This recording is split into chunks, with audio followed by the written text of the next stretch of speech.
Bonjour et bienvenue sur ma chaîne. Si vous êtes nouveau ici, cliquez le bouton abonnez-vous en bas à droite de cette vidéo pour être sûr que vous recevrez les prochaines éditions. Cliquez aussi en haut et à droite la petite cloche pour recevoir les notifications. Vous aurez aussi ici sur ma chaîne accès à mes nombreuses vidéos déjà publiées sur différents thèmes qui vous apporteront un plus. Si vous êtes à la recherche de votre édification spirituelle, et bien sûr, vous pourrez les partager librement avec ceux avec qui vous avez les mêmes convictions et ainsi aider le plus grand nombre. Je vous conseille de suivre nos vidéos en entier pour en tirer le plus grand bénéfice. Abonnez-vous aussi gratuitement à notre blog dont le lien est affiché dans la barre des commentaires. Vous trouverez dans différentes rubriques des exposés très intéressants et des réponses à des questions telles que les croyants seront-ils enlevés avant, pendant ou après la tribulation? L'Antichrist sera-t-il un habile négociateur qui rétablirait la paix au Moyen-Orient? Le gouvernement mondial, l'islam ou les extraterrestres prendront-ils le contrôle du monde? Sommes-nous la génération qui verra le retour de Jésus sur terre? Et bien d'autres questions encore.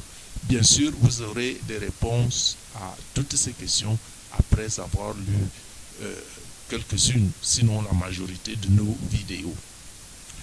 Nous traitons aujourd'hui le thème « Pourquoi est-il si nécessaire de demander au Seigneur par la prière de nous donner la vraie repentance ?» Pourquoi la vraie repentance est-elle nécessaire? D'abord, tu dois savoir que pour une prière efficace, quoi que tu demandes au Seigneur, que ce soit une prière de supplication, que ce soit une simple demande, que ce soit une simple louange, toute prière que tu demandes au Seigneur a besoin d'une certaine efficacité. Il est nécessaire de marcher dans la sainteté et vivre dans une certaine repentance permanente. Puisque nous péchons comme nous sourcillons, nous péchons régulièrement, nous péchons à tout instant. Donc il faut être conscient du fait que l'on demande toujours pardon au Seigneur. Donc mieux vaut avoir la repentance toujours en esprit, car c'est par là même une façon de reconnaître devant Dieu qu'on est pécheur. Pourquoi? Parce que c'est le poids de ta sainteté. C'est le poids de ta sainteté qui est la force qui écrase le mal, qui te poursuit. Bon, c'est dans un certain sens, bien sûr. Hein? Dans un certain sens. Un peu comme la lumière, repousse automatiquement les ténèbres. Quand vous allumez une lumière, automatiquement les ténèbres fuient. C'est un peu dans ce sens que je prends cette force, cette sainteté qui vous entoure. C'est cette sainteté qui vous limite, qui vous délimite de l'esprit du monde. Parce que quand la mauvaise pensée veut vous influencer, c'est en fonction de votre sainteté que vous allez repousser cette mauvaise pensée. Quand telle ou telle situation arrive, c'est en fonction de votre sainteté que vous allez accepter ou refuser. C'est de ça que je parle un peu. Donc, d'une certaine manière, c'est la manière par laquelle nous permettons à l'Esprit Saint qui nous habite, si tel est le cas, c'est de cette manière, c'est de la manière de vivre saintement qui permet à l'Esprit Saint d'exprimer sa puissance en nous. Hein? Comme je l'ai dit, à la manière d'une grande lumière repoussant de grandes ténèbres.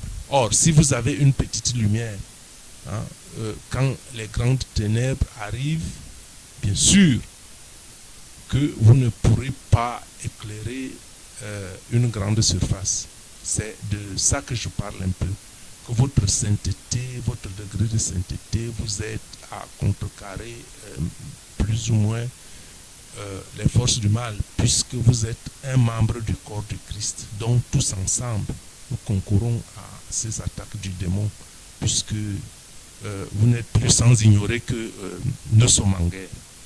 Donc c'est pour ça qu'il est dit en 1 Jean 1, 9, 10 que si nous confessons nos péchés, puisque nous parlons de la repentance, si nous confessons nos péchés, il est fidèle, c'est le Seigneur, il est fidèle et juste pour nous les pardonner et pour nous purifier de toute iniquité.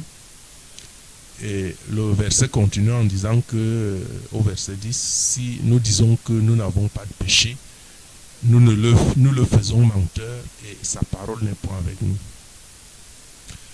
Donc, le psaume 32, au verset 5, nous dit aussi au sujet de la repentance que Seigneur, je t'ai fait connaître mon péché, je n'ai pas caché mon iniquité, parce que cela ne sert à rien de cacher au Seigneur nos péchés. Il voit tout de toute façon, mais il veut qu'on aille à lui tel que nous sommes nus, et qu'on n'a rien à lui dévoiler et qu'on lui remette tout entre les mains. Et à ce moment-là, il agira pour nous, parce que la prière, c'est, disons, une demande d'assistance, une demande d'aide.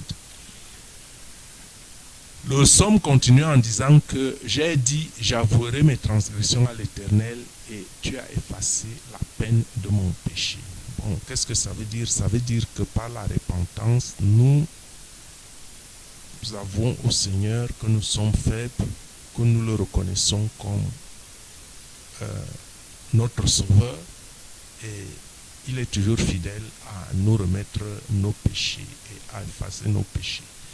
Et c'est ça donc qui fait notre sainteté et c'est ça qui fait la force de notre prière, parce qu'en fait personne n'est saint. Mais grâce à la repentance, nous tendons donc progressivement, pas à pas, nous grimpons l'échelle pas à pas, nous allons vers le haut.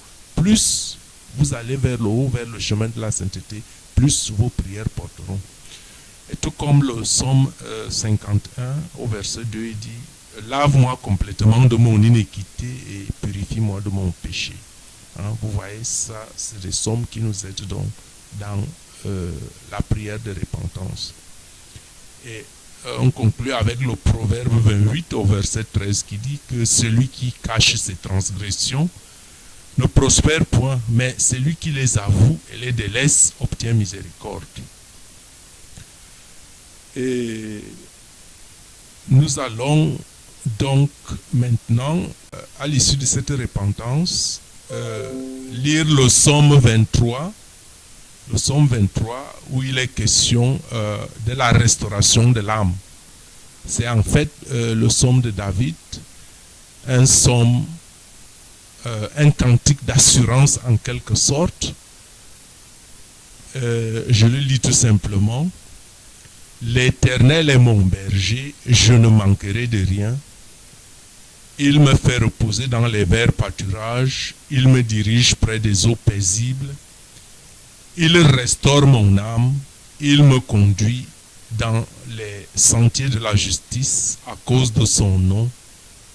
Quand je marche dans la vallée de l'ombre de la mort, je ne crains aucun mal, car tu es avec moi. Ta houlette et ton bâton me rassurent. Tu dresses devant moi une table en face de mes adversaires. Tu ondules ma tête et ma coupe déborde. Oui, le bonheur et la grâce m'accompagnent tous les jours de ma vie et j'habiterai dans la maison de l'Éternel jusqu'à la fin de mes jours. Donc vous voyez que ce psaume en fait est un psaume de rassurance après qu'on ait péché, après qu'on ait prié le Seigneur,